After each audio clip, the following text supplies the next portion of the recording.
Welcome to Greatness Mindset. I am Dr. Aisha Alsheikh. I'm a medical scientist and researcher turned therapist, coach, mentor, and business entrepreneur. Greatness Mindset is a podcast that brings you motivational and authentic messages from incredibly inspiring and extraordinary people, where I dive in and deconstruct their mind to explore different aspects of their lives, from entrepreneurship and leadership to motivation, fears, and how they overcame their struggles, tackled their inner demons, and overcame adversity. This show dissects the psychology behind their successes to help you discover and unlock your inner potential and give the most effective tips, advice, and lessons that you can emulate or apply in your own life, especially if you are just starting your entrepreneurial journey. Each week, I bring you an inspiring and extraordinary person, so keep yourself updated with the latest episodes by subscribing now to this podcast.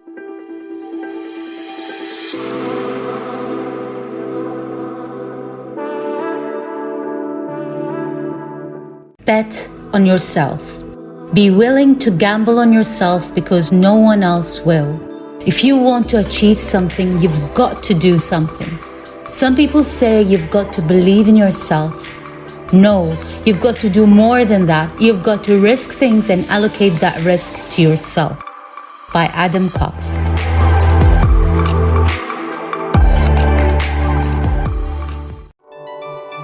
This is episode 7, and in this episode, I bring you an insightful interview with my extraordinary guest, Adam Cox. He is a clinical hypnotherapist based on Harley Street, a speaker, serial entrepreneur, and multiple business owner in property and stock market. He has his own podcast show called Modern Mindset, and he is also a broadcaster on Share Radio. In this episode, Adam shares his story and unique world perspective while bringing you incredibly valuable tips, advice, and wisdom on business, leadership, and on a personal level. So without further ado, let's dive into this episode. Hi and welcome, Adam. It's such a great honor and pleasure spending this time with you today. And I would like to share with our listeners a bit about your background story and the main turning points in your life that led you to become who you are today and what you do, basically. Yeah, absolutely. So my name is Adam Cox. I'm known mainly as a broadcaster, as a podcaster, but also a hypnotherapist. I'm a hypnotherapist based in Harley Street.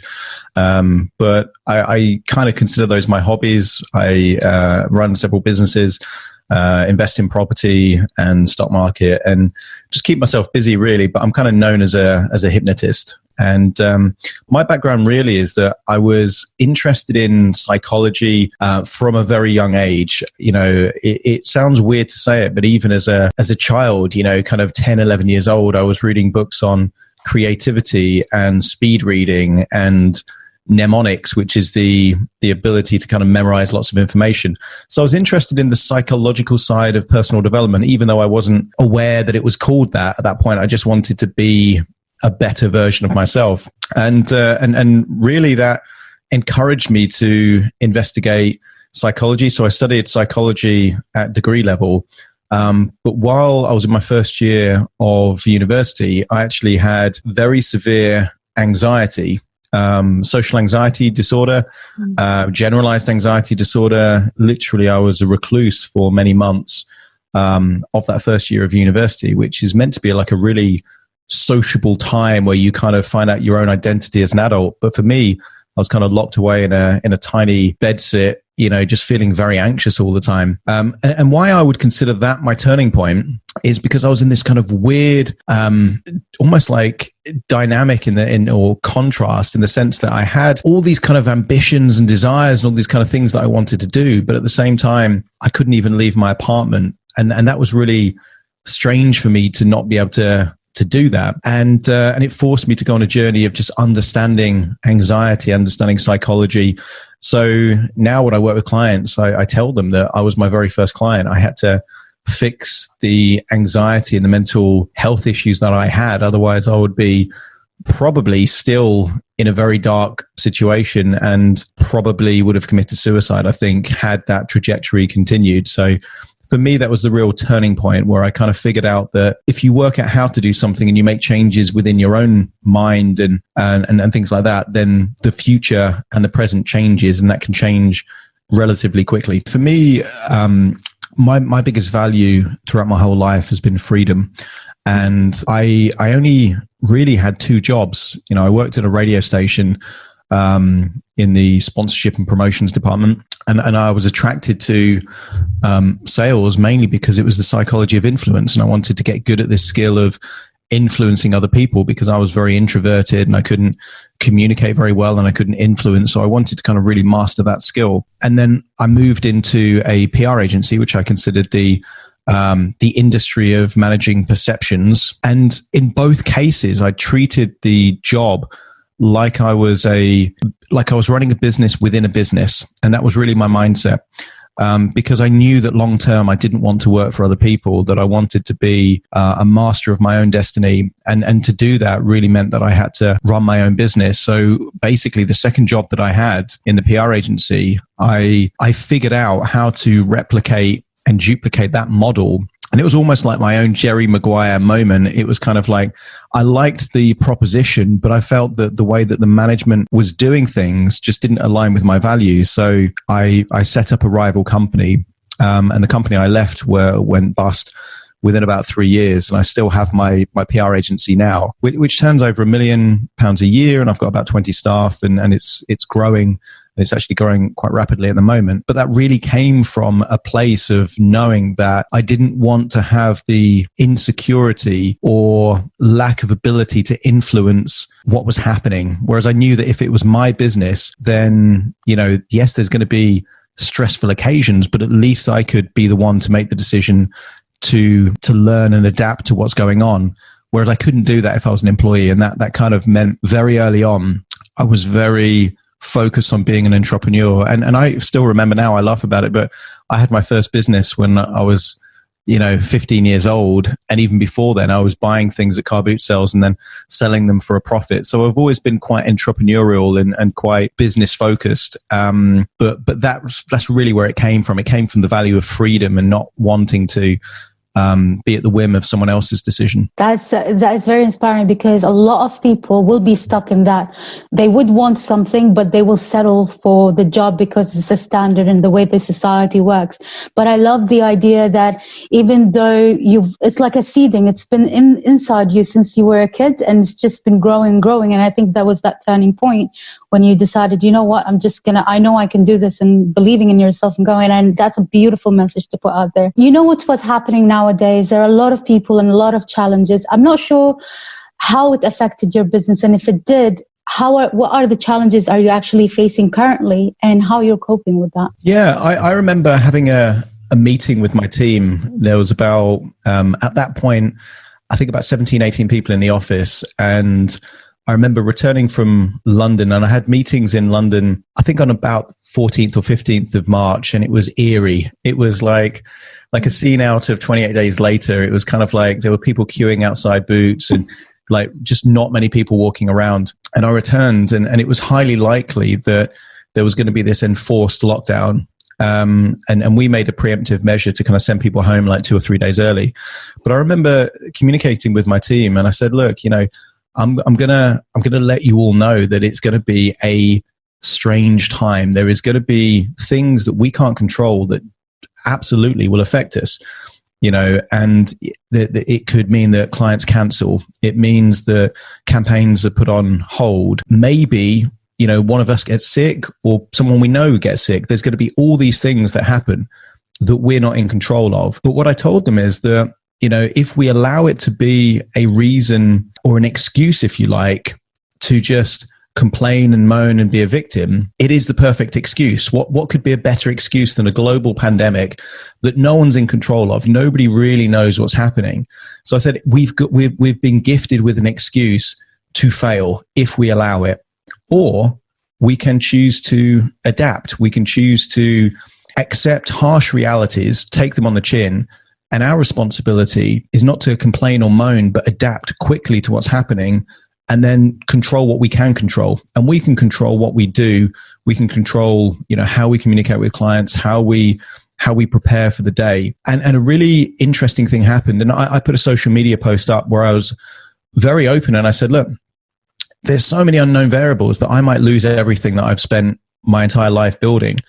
And I'm fine with that because I know that I can rebuild it and create it again if I need to. But actually, an interesting thing happened. And while our competitors were furloughing staff and downsizing, we actually have had the best 3 months we've ever had. Since lockdown, I've hired 8 people. And I've done that because effectively there are very talented people that have been left high and dry as a result of COVID-19 through no fault of their own. And I'm one of the very few companies recruiting. So I get to pick the very best talent at this point that normally I wouldn't have access to because good people normally stay in places where they like. So I've really embraced change as an opportunity rather than looking at it as a reason to be downhearted or feel anxious. And I think because I had such intense anxiety in my teenage years and in my early 20s, it takes, even a global pandemic that could have ruined my business didn't faze me. I had zero anxiety, and I think I've got comfortable with the kind of situations that would freak other people out. In fact, I seek them out so that it means that, I use the phrase, hold your nerve, and I was able to hold my nerve. And actually, when you hold your nerve and you're operating from a place of opportunity rather than anxiety, you make better decisions. And also, employees and staff, they don't feel anxious because the leader doesn't look anxious. And I really wasn't anxious. I wasn't like putting on a brave face. I was completely not fazed at all. And the fact that they saw me making bold moves and really looking at the opportunities gave them a sense of confidence that they're in an organization that is able to not just survive this kind of weird time, but really thrive during that time. So I was able to get more out of my current staff and attract other staff as well. So, I've really, and that doesn't mean I'm grateful for COVID-19. Thousands of people are dead. Hundreds of thousands of businesses are going to be ruined. There's going to be high amounts of unemployment, but I can't control that. The only thing I can control is what I do in my business with my staff and with my family and with my life. And I think that's the duty of any individual, is to accept harsh realities and make the very best of whatever the situation is and whatever life deals them. That's our responsibility to make the best of the life that we can. That's a great leadership trait that you just actually explained, and I really admire you for that.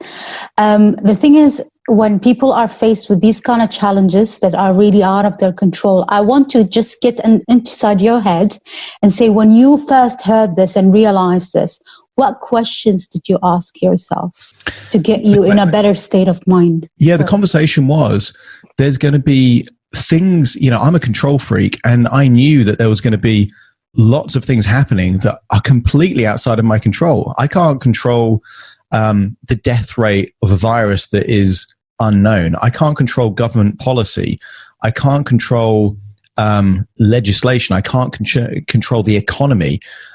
So I just kind of thought, right, well, knowing that I can't accept or can't deal or control with those things, the only thing I can do is accept the harsh realities and respond very, very quickly.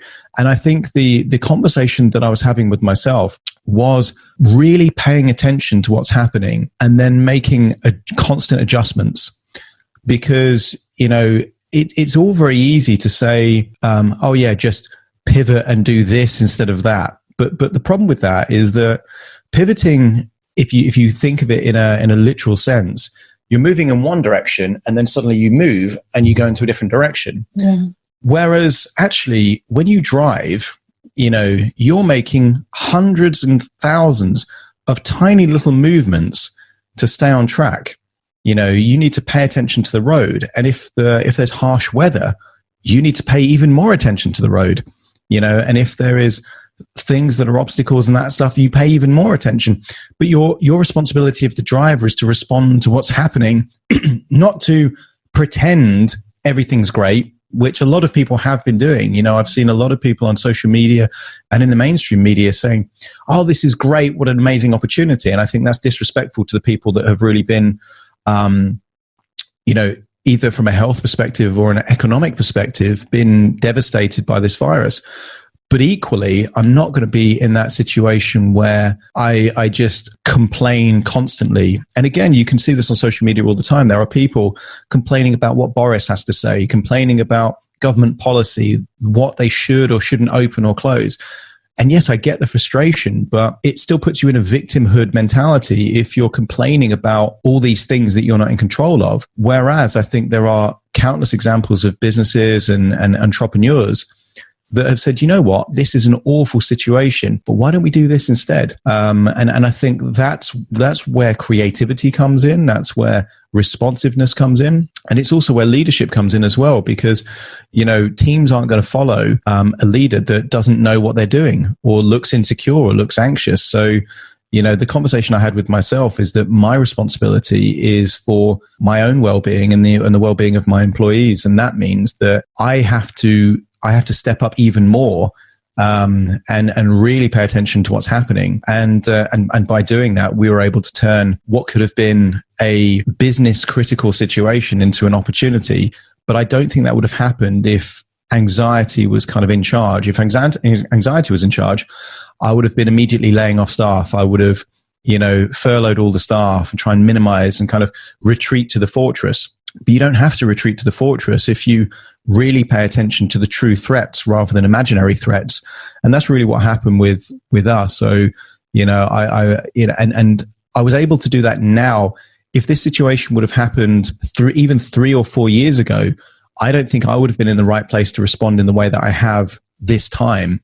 And it's not just in terms of my own psychology and mentality. It's the fact that as a business, we have certain systems in place that allow certain things to happen that couldn't have happened before. And so it's a combination of things. But I think the key thing really is that if you can't, as a leader, if you can't manage your own emotional state, you've got no really right to be trying to influence the state of other people. And unfortunately, there are a lot of business owners right now that are driven by fear. They're driven by anxiety, desperation. And all that's going to do is make employees start trying to hunt for a different job, because if they don't have confidence in the place where they're working, they're going to gravitate to somewhere else where they feel a bit more inspired or safe, and a lot of people aren't motivated like freedom as I am. They're motivated by security, which is a very different place, from, and that tends to be more of an employee mentality. Now, I'm not one to judge. Just because I have different values doesn't mean that that's better or worse. It just means that for me, having a job where I have job security, that feels like hell to me. Whereas being an entrepreneur where I can kind of create new ideas and create new revenue streams and, strategize about the direction of a business, that's exciting for me. But not everyone's wired the same way. And wouldn't it be a boring world if we all thought the same way? That'd be a horrible place. Yeah, that is totally true. Everyone's got their own different needs and they prioritize their own needs differently and depending on their experience of the world. And I love the analogy of the driving part of like when you're in a car and you're always looking out, but at the end of the day, you only can control the car. You can't control what's happening to you. And I love that analogy because it's so true, because you really can't control what's happening to you. You only can control what you can do about it. And I wish a lot of people more focused on what they can do rather than the things that they can't do, because a lot of depressive states, a lot of anxious states are focused on the things that they cannot control, which is a sad thing. And the idea is to be able to train your mind in a way, the way you did it amazingly. As you said, you couldn't do it before because you were in a different state. But now the idea of being in that kind of self-awareness is amazing. That is really, really impressive. Knowing what you know now, with everything that you know, if you had the chance to go back and restart your career over, what would you do differently? Oh, so many things. Because I think with experience is the best teacher. You learn more through actual experience than you do from lessons or YouTube videos or podcasts or anything. Like, you've actually got to go out there and do it. And a lot of people ask me, how I was so courageous to set up a business at the age of 23 years old. And weirdly, I look at it in two specific ways that meant that it was not courageous at all. One is that as a 23-year-old, I had no assets. I had £15,000 worth of savings. That was it. So I had very little to lose. I had no house. I didn't have a family or children dependent on me. Literally, it was just me. So the way that I reconciled it is that this £15,000, I was more than willing to bet on myself, to bet on my own business, knowing that if it failed, that £15,000 and the time that I invested on attempting to start my own business would give me an education worth way more than the £15,000. Wow. So, it was a weird dynamic in the sense that if the business was a success, and it was, then I would benefit because I would be a very young business owner, and that would be good. But equally, if the business would have failed, I would have had an education that most people wouldn't get at the age of 23 or 24. They'd have to wait years to get that kind of an education. So that's how I sold it to myself. And by selling it to myself that way, that enabled me to launch the business. But I launched the business keeping the overheads really, really low. And then I've basically spent almost 20 years making loads of mistakes, like so many mistakes on people that I've hired, mistakes on failed business strategies, trusting people I shouldn't have trusted, keeping people on when I should have let them go, not implementing the right kind of systems, trying to do too much myself.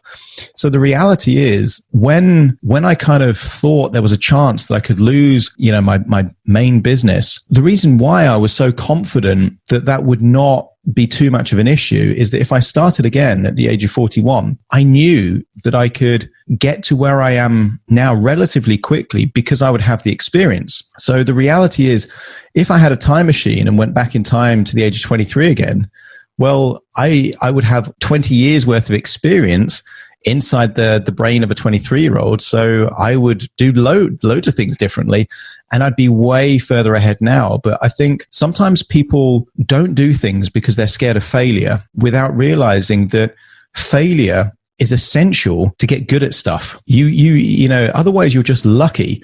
And unfortunately, there are people that have an element of luck early on in business and think they're invincible. And then the problem is that something happens and they realize that they don't have the skills or the wisdom or the experience to handle that thing. And then they lose it all. So weirdly, I'm kind of grateful for my mistakes and my failures, because actually I'm a better entrepreneur now than I would have been without them. And that's so of course I would do things differently. I think anyone that says, oh, no regrets, I wouldn't do anything differently, they are lying. They are absolutely lying, in my opinion.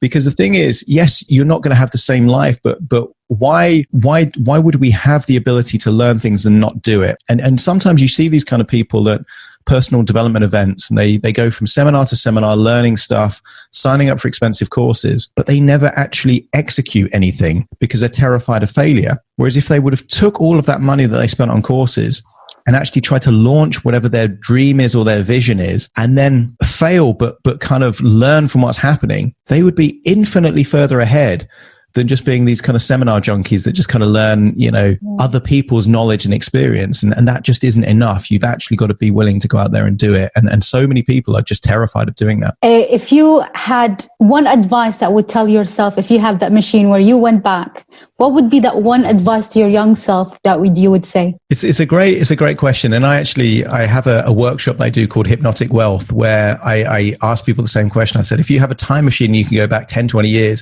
to guarantee that you would be a multi-millionaire when you return, what would you do? So from that perspective, I would say, right, buy property earlier and buy more of it.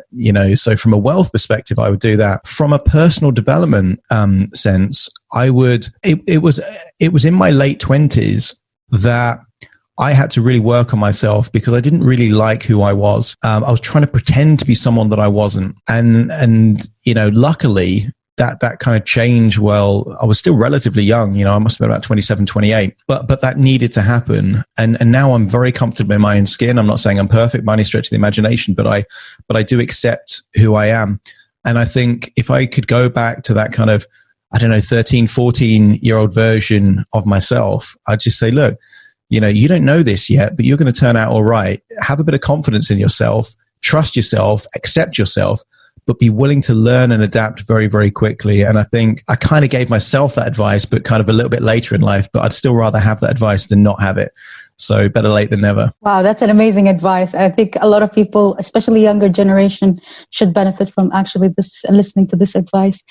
A lot of people have self-doubt, and I'm sure, and whenever it comes to businesses and decisions, you'll always have this doubt. So in your world, in your mind, if when self-doubt creeps in, how do you stop it or overcome it? Or how do you motivate yourself to snap out of it? Yeah.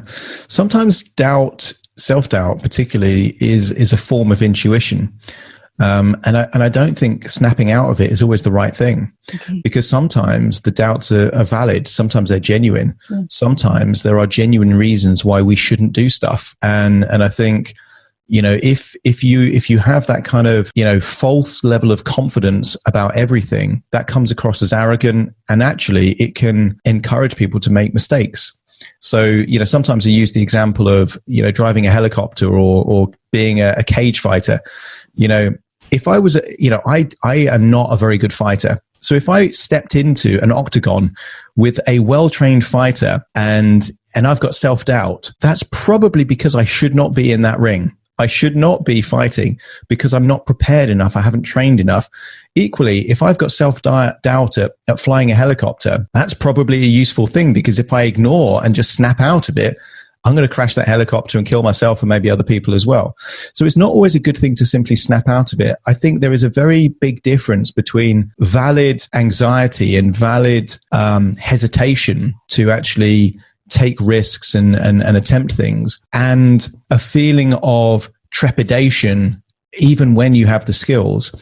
And that's a fine line. And the only way that you're going to really learn what you can do and what you can't do is to sometimes do stuff when you absolutely are not ready. And that's kind of what happened to me when I launched my business at 23 years old. I was a rubbish businessman. I was not a good manager. I was not good at planning resources. I was not good at HR, recruitment, all these skills that I needed. But I kind of figured that if I'm doing it to learn, then actually whatever happens, I'm going to win. I'm either going to make some good decisions and they'll be good, or I'm going to make some awful decisions and I'm going to learn from them. But as long as you treat it as a feedback loop, you're going to do all right. But simply snapping out of self-doubt, I think sometimes we need a bit more self-doubt to kind of help us prepare more. That's a valid point, actually. It's good to think about it, but when it comes to important decisions, that's a good point when you have that self-doubt to reevaluate things in your life. However, when it comes to, for example, feeling, let's say whenever you feel down and you feel like you're trying, like you have this feeling of overwhelm and stuff, how do you motivate yourself to get out of that? What do you do? Or do you say to yourself? Well, normally, I mean, because I'm trained in clinical hypnotherapy and neurolinguistic programming, I'm very aware of the rule of dominant effect. You can't feel conflicting emotional states simultaneously. So if I'm feeling a bit low on energy, I'll try and do something to change my state. So, I lift weights, I go to the gym, I have a hot tub in my garden, and sometimes you just do something and that gets you in a different state. Sometimes it could just be getting the thoughts out of your head. So I'm a big fan of keeping a journal. So I keep a journal. I use an app called Day One, which is great because I used to have these paper journals and kind of write in them. And these days I've got a cloud-based journal. So wherever I am, I can kind of get stuff out of my head. So I think action is required to change a state, but the action doesn't have to be physical actions. It can actually be thoughts. But if you don't do anything, the law of momentum is going to say, well, you're going to stay in that state until something else comes along and changes the state. Mm-hmm. So rather than just wait for something to change your state, why not, do something yourself to change it? And unfortunately, what most people do to change their emotional state is rely on other things, substances, or what I used to do when I was filled with anxiety as a teenager is watch endless amounts of TV. I was trying to make the TV change my state. But as I've kind of got older and understood about these kind of stuff, I would rather do things that don't have the negative consequences and don't create addictions. So for me, if I get in a really, and I don't get anxious very often, but if I do, then I go into question mode. What is it about this that I'm feeling anxious? Is it that I need to prepare, or is it that I'm worried about a potential consequence? Because now I treat anxiety as either intuition warning me or as an opportunity to expand my comfort zone. So now if I feel anxious, it's like, ooh, there's a gift, like something I can use here. Whereas I used to, and I haven't drunk for about 2 years in terms of alcohol, but when I used to get anxious, I'd have a beer or a glass of wine to kind of calm my anxiety. And that was depriving me of the ability to feed and listen to my own intuition. So, I think as time I've kind of developed different strategies, but my strategy now definitely isn't the one that I used to have, a few years ago. That's a great insight that you share with the people, because what I advise my clients as well is to actually question the feelings that you're feeling, to understand what messages, because I believe feelings got messages. They're trying to tell you something, and most people bury these messages either by having the wrong coping mechanism, whether it's alcohol, drugs, or smoking or whatever. But being able to actually acknowledge that and actually question yourself and getting into the habit, that's the right way, in my understanding, actually, into how to deal with it in a healthier way. And you're doing it naturally, which I think it took you probably a long time to practice that kind of a habit, to become a habit inside of your head, basically. But that's exactly what I would advise my client, what you just said, either do or change the way you look and question yourself by asking the right questions. Because a lot of people ask the wrong questions, like, oh, why is this happening to me? And then you end up in a spiral. But actually asking yourself the right questions is the best way to go about it, basically. My question to you is, what's your biggest fear and how do you cope with it? Yeah. So my girlfriend would say it's commitment, because I've been in a relationship a long time and I'm not married. I think if joking aside, I think for me now, it's letting other people down. I've developed enough of whether it's kind of assets or kind of skills and things to be able to look after myself. But I think as you grow and you take on more responsibility, actually what can happen is that other people are then dependent on your success or failures. So now I would say my biggest fear would be that because of what I do or don't do, it has an impact on other people. It's not really about me anymore, because I know that I could lose everything and make it back again. But if by doing that puts my children under a lot of stress or anxiety, or it means that people that work for me lose their jobs, that's a bigger concern and consequence than myself. I would say that's the biggest fear. I think you come from a leadership point of view here, because you are leading your people, leading your family, leading a lot of people, and you are thinking from that position rather than being just a boss. A lot of people, there's a difference between being a leader and just a boss. But as a good leader, in your opinion, what's the number one quality to have to be a good leader in your view? It's a tricky question, because there are so many different qualities that are essential in leadership. But I think, I think you have to, I would say integrity. I think the moment that you are willing to sacrifice your own staff or your own people for your own agenda, well, then nobody would want to follow you. Nobody at all. So I think you can have a vision, you can have skills, you can have communication skills, competency, but I think without integrity, you have nothing. So I think as a leader, you have to do the right thing by your staff. And I think that's probably the number one thing, because without that, what is there? Who would follow that person if they don't have confidence that they're acting in the interests of the staff? I don't think that would happen. I love that. I really do. Moving on to a different topic, which is more personal to you in a way. Well, all of it was personal, but this is more like, ways of dealing with life. How do you find your inner peace? In the gym, I would normally say, but the gyms are closed right now. Yeah. Inner peace for me, I think is just one emotional state. I think, I'm not religious. I'm atheist. I don't believe in God. I certainly don't pray. But equally, I'm a hypnotherapist, and I am very confident communicating with other people's unconscious, and therefore I'm pretty good at communicating with my own unconscious. And for me, inner peace is where there is harmony in the unconscious mind. All these different parts of your unconscious are actually working together and get on, and have an idea of where they're heading. So for me, that's inner peace. And that's the very opposite of where I started out, earlier on in my life, where my unconscious didn't like or trust the other parts. And, I didn't like who I saw in the mirror. That's not a good position. So I was very anxious, in a lot of turmoil, a lot of stress, a lot of unhappiness. Whereas now I wake up in the morning, I enjoy waking up, I keep myself very busy, and it's not a chore for me. I like what I do.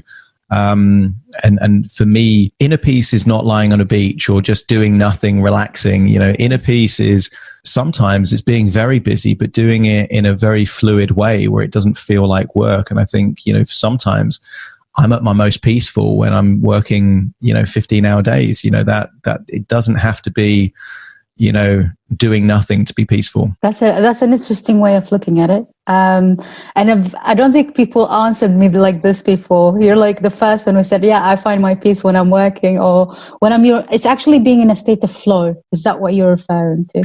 Yeah, I think some would call it flow, but I think it's kind of flow, based on the definition, is that kind of appropriate amount of stimulation and challenge, and you kind of get that time distortion. For me, what the distinction I would make is that sometimes I'm definitely not in flow. Sometimes I definitely have like something that I need to focus on that I can't do automatically, but I'm still in peace because for me, it's that the unconscious parts are all kind of working collaboratively together.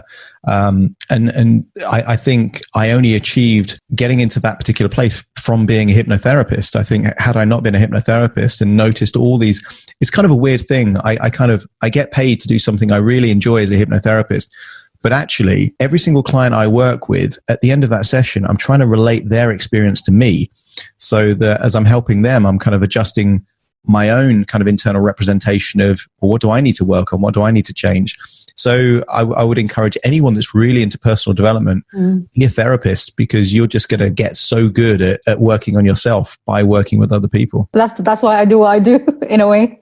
And I love that. What are the top 3 significant habits that changed your life? What would be your recommendation, your top 3 habits that made a significant improvement in your life? Yeah, weirdly, I would say there's habits that I stopped, which made a dramatic improvement in my life, and then habits I started. So at the age of about 20, I just stopped watching TV for a long time. Now, I never watch whatever's on the TV channels. I'll watch maybe something on Netflix or something on Amazon Prime while I'm exercising now, but I don't just sit and mindlessly watch TV. And I think it's because I wasted almost like 2 years of my life just nonstop watching TV.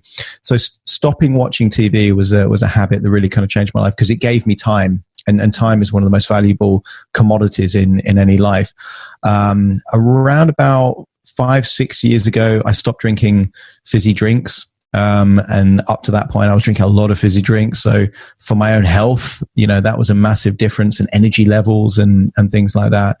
And what was the other thing? And I think negative thinking, that would be an unconscious habit, but I would always self-criticism, catastrophize, worry about things. So I think they're the habits that I've kind of phased out. The habits that I would say that I do regular now that have been really positive, I think one of them is keeping a journal. I would recommend anyone to have a journal. I think it's such an excellent habit to have because it gives you an outlet for any conflict or any kind of issues that you've got. You can kind of work on them without having to have a conversation with someone else. I would say regular exercise is a habit that, for me, I love the gym. I'm still annoyed that they're not opening the gym soon enough. But at the same time, you can have a little bit of equipment in your own home. I have a spinning bike, I have some weights, and I do basic things. So regular exercise, whatever that is, that's an important thing. And I would also say another habit, drinking water, and again, it sounds a bit lame, but, the easiest thing to do to dramatically improve your health, just drink more water, and I think, it's been said before, but health is the real wealth. You can have, net worth of however many millions.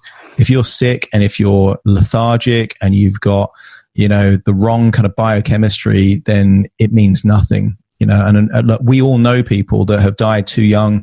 And if you really, in many cases, look at the kind of lifestyles of those people that leave this earth too soon, they could have done things differently that kind of cultivate that kind of just a bit more health and vitality. And I think that's a really important habit. What do you think is the biggest waste of human potential? It's a great question. And I would say, if I relate it to my own life, For a long time, I worried way too much about what other people would think.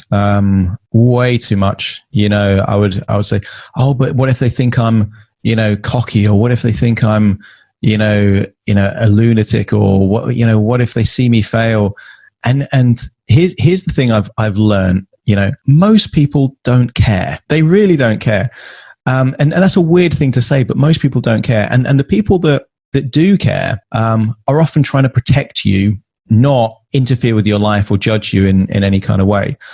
Like if you relate it to your own experience, if there is a group photo and you're in it, you look at yourself. You're not looking at anyone else in that photo. You're looking at yourself. So that's how most people look at the world. And I used to have all these fears about, well, what if I'm successful financially? Maybe people will think this, and what if I do that? And the truth is that people are very accepting, and all these things that I would worry about, actually, when I actually started going out there doing all this kind of stuff, there's a few people that kind of indirectly I heard that they kind of say, look at Adam, like he thinks he's, this kind of like businessman and all this kind of stuff. And it's kind of like, when I actually thought about it, that kind of worst thing, that worry of what do they think about me? I couldn't care less, because it said more about them than it did about me. So, now, I mean, I would say for me, at least, for too long, it stopped me pursuing things because I would worry about the opinion or judgment of other people. And the moment that, but it's a weird thing, because I run a PR agency, which is the industry of managing perception. So it's a weird thing, because I do a lot and I communicate a lot about what I do. And sometimes it may come across as kind of arrogant or showing off and that kind of stuff. But I try and do it in a way where I'm not boastful or not arrogant about it. I try and have an element of humility. So if I've achieved something, I'll say, I'm grateful that I've achieved this, or, I'm proud that I've achieved this, rather than, hey, look at me, you losers, look what I've done, because I think you've got to get the tone right. Otherwise, it can promote a lot of other people wanting negative things to happen to you, and I would say I'm relatively successful, but I'm by no means the most successful person on the planet. I'd probably say I'm maybe top 10%, but not anywhere near the top 1%. So I've got a lot of growing and learning to do. I need to do a lot more to kind of move in the right direction. You don't reach an end point. So worrying too much about what other people think, I think that really gets in the way of living life. I tell people, a lot of people, I've heard a very good piece. Someone said that when you're worrying about what other people think, they're not about them judging you. They worry about them, what you think about them, basically. So they are in the same mental state usually as you are. So why would you care? Like, you have to just do what you love to do. Yes, it's good to have advice and opinion from people who really appreciate you and actually care about you, but the other people, they already have their own perception of reality. So, and they're probably thinking the same way as you are. So that was a good way of looking at it as well. Yeah. I would want to ask you, what's the best advice? I know there's a lot of people heard a lot of things. A lot of people heard a lot of advice, but for you, what was the best advice you've ever received that still resonates with you? Yeah, I think, for me, it's that a really fulfilling life has to be outside of your comfort zone. It has to be, because if it's within your comfort zone, it means either you already have it or you can already do it. And if you're not fulfilled in the moment, then that fulfillment has to be somewhere out there. But for a lot of people, they don't like the discomfort. They don't like the potential failure. They don't like, all these other things. So for me, one of my taglines is, I'm addicted to life outside the comfort zone. I would deliberately put myself in incredibly uncomfortable situations just to get comfortable in those situations. And I'll give you an example. When I became famous, I say famous, like famous in a few newspapers, a few magazines for curing people's phobias relatively quickly. We're talking like one session or so. A couple of members of the media were calling me a phobia guru. And I kind of looked online and the domain was available. And I'm like, oh, I like that. Yeah. But so I bought it, but I thought, you know what? I'm not willing to call myself the phobia guru if I've still got an irrational fear left. And I had one, and it was the idea of doing stand-up comedy terrified me. That was kind of like, because I was this guy who worried so much about what other people would think, terrified of being out there. And then the premise of stand-up comedy is you're evaluated by people and you're meant to be this funny guy. So I thought, that is my absolute nightmare. I seriously, Aisha, the idea of it made my stomach kind of turn. So I kind of thought, you know what? I have to do this. I have to do this. So I took a couple of courses in stand-up comedy in terms of writing and that kind of stuff. And then the first night, there I am in front of 100 people in this East End pub. And I did 5 minutes of stand-up comedy material. And I have not had so much adrenaline in my life, you know. And also, you know, when you put posts on social media, you know, you can tell the tone of what you've done by the emojis. When there's a picture of me and I just said, yeah, just done stand-up comedy in this East End comedy club, every emoji was a wow. You know, they were like, well, Adam did that. You know, it was just kind of, because not only was it outside my comfort zone, it was outside of anyone else's expectation of what I would do either. And I just spent, you know, about a year just doing regular stand-up comedy gigs, open mic nights in London. Not because I wanted to be a stand-up comic. You know, that is not on my vision board. It's not on my goals. It was simply because I wanted to be very, very comfortable in my worst fear. And I did. I got very comfortable in there. And now I would say that's given me so much confidence. You know, I used to get nervous being interviewed like this. I used to be nervous, you know, standing up on a stage. When you've done stand-up comedy, the idea of being nervous when you're on a stage in front of 1,000 people, or, you know, being interviewed on radio for, you know, 1 million people, you don't feel any nerves at all because you've felt comfortable in a very extreme case outside of that. So, you know, for me, life, you know, fulfillment and happiness and all these kind of things that you desire, it has to be outside the comfort zone. And I think that's the advice that, you know, a lot of people take advice and they listen to advice, they don't action the advice. And I think that's one of the things that's, you know, maybe a little bit different about me, is kind of like, I'll read the book and then do the stuff, you know, rather than just reading it and then banking it somewhere. I actually I'm quite pragmatic. Wow, you're making me excited about like pushing myself, doing stuff that I never thought about. But what was that you learned about yourself when you first got out of that stage? Like when you finished your stand-up comedy, what was it that you learned about yourself? Yeah, I learned that I'd done something that not only I didn't think I could do, but it was just so surreal. You know, it wasn't, you know, it was kind of like my identity changed at that point. It gave me more confidence. It enabled me to connect with a sense of humor that I didn't really have up until that point. You know, people would have described me as very, very serious. And I think part of that seriousness was this worry about what are other people gonna think. But you can't be serious if you're doing 5 minutes of stand-up comedy or 10 minutes of stand-up comedy. Like you've got to build rapport. You've got to connect with people. You've got to lead them up this kind of idea of what's going to happen, and then surprise them with something that's kind of funny. And you've got to take the piss of yourself as well. You've got to be self-deprecating. So it just changed how I communicate, and it changed how I thought about myself. And now, because I've done that, there isn't anything that would terrify me. That makes sense. It would excite me now. It's kind of like if someone said, do you want to do, you know, whatever it might be, I'd be like, yeah, sounds good. You know, I'd be up for it. I don't think I would want to be on a stand-up comedy doing that, but then it's a good way to explore a different side of me. So I might actually consider what you just did in my head, but it's a thought for the moment. If you could choose one book as a mandatory read for all high school students or GCSEs, which book would you choose? Or audio, or like podcast, or whatever it is? What would you make it mandatory that you probably wish that you knew? What book would you recommend?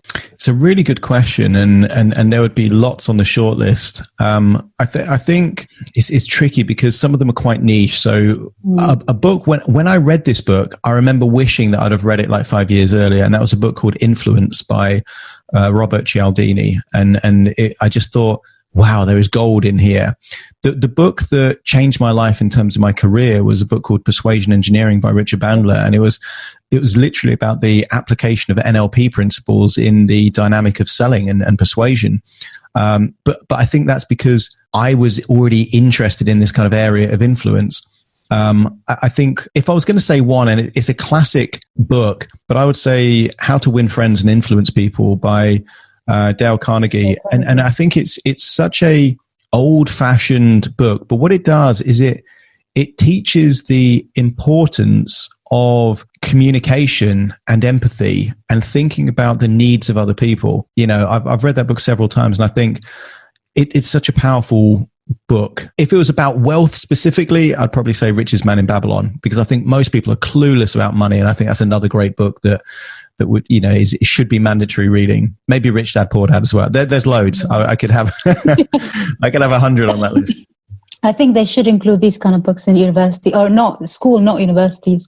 Learning these things at an early age, learn about yourself, and learning about wealth is so important, but it's lacking in our educational system, which is like mind-boggling, because you're supposed to be educating the people to be better.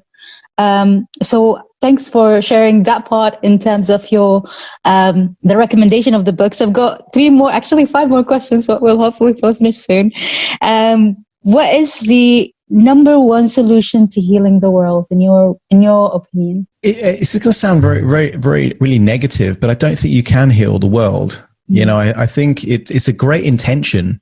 But I think you can look at it in two ways, you know, from an environmental point of view or from a societal point of view. And I think from a societal point of view, probably either empathy or kindness. You know, if you had an infinite amount of that, then yeah, that would do some good.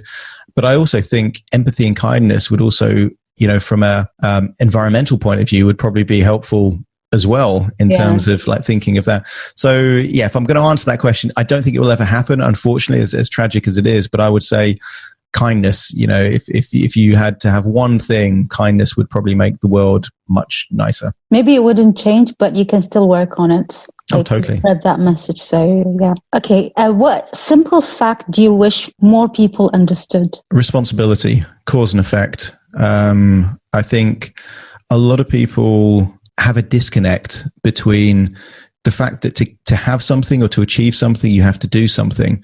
There are a lot of people with dreams, amazing dreams, really exciting dreams, and they will not make any progress towards them.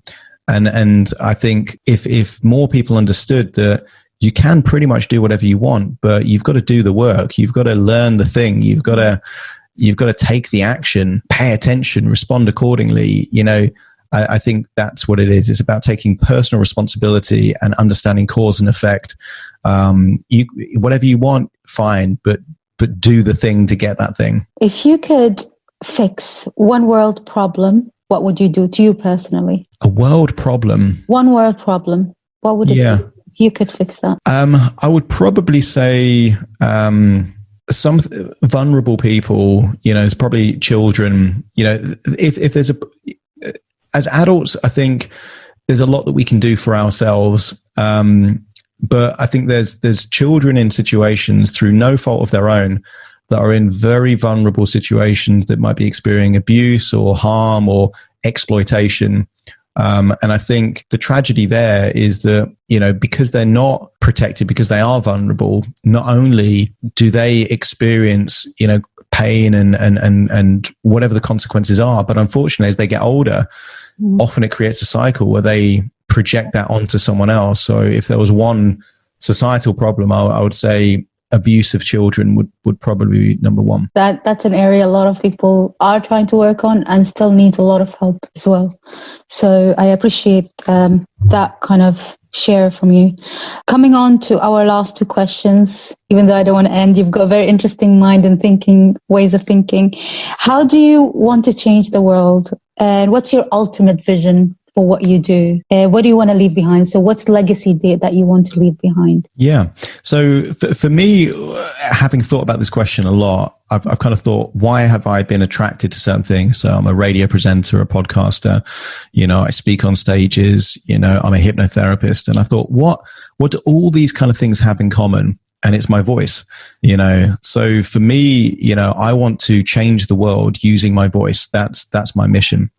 And as a hypnotherapist, what I figured is that working one-on-one with people, I'm limited in my ability to have an impact on the world because I can only have an impact on my clients specifically, which is why about 3 months ago, I created a podcast, not to interview people like this kind of format, but a podcast based on hypnosis where other people could benefit from my style of hypnotherapy. That's shortly going to be on YouTube as well. And my goal is to basically have more than 1 million people that have experienced my hypnosis. And each hypnosis session is very specific to help in a particular area. And I think, if I only worked one-on-one with people, I might be able to make a very big difference on 1,000 people's lives, maybe 5,000 people's lives.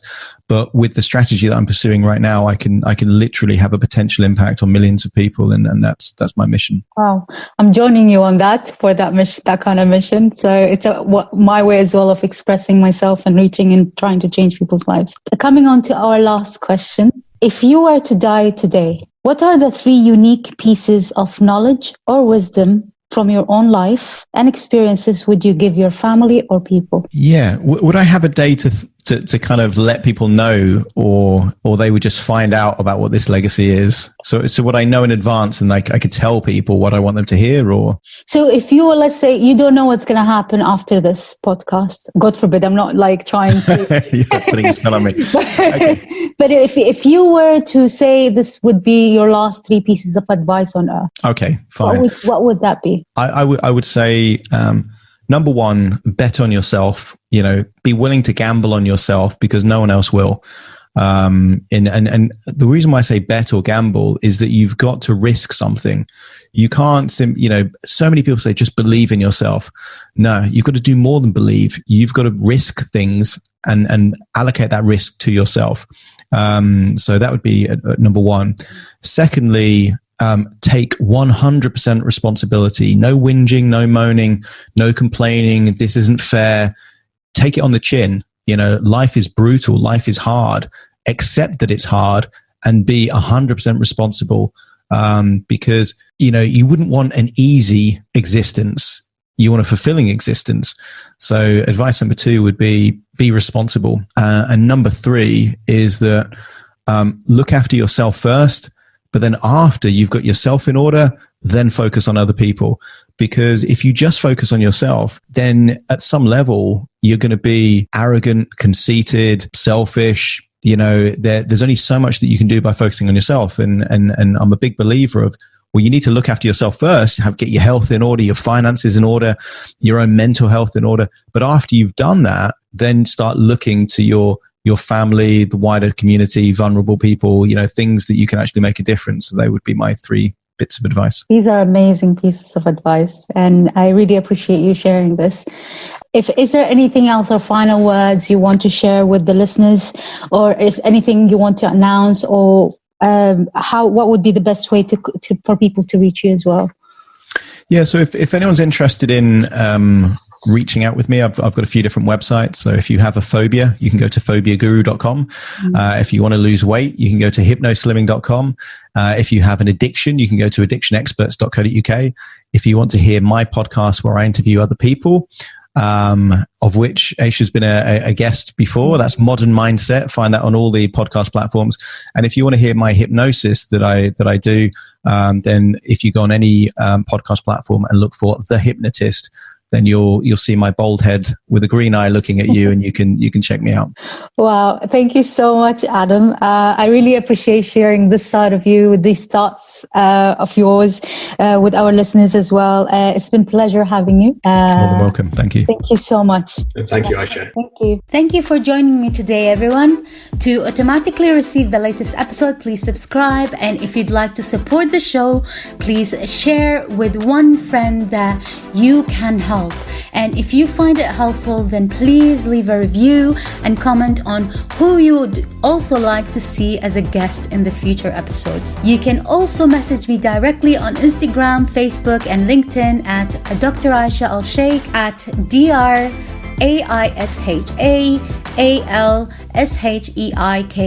Keep working on your dreams to make them reality. And have a great morning, afternoon, or evening, wherever you are in the world.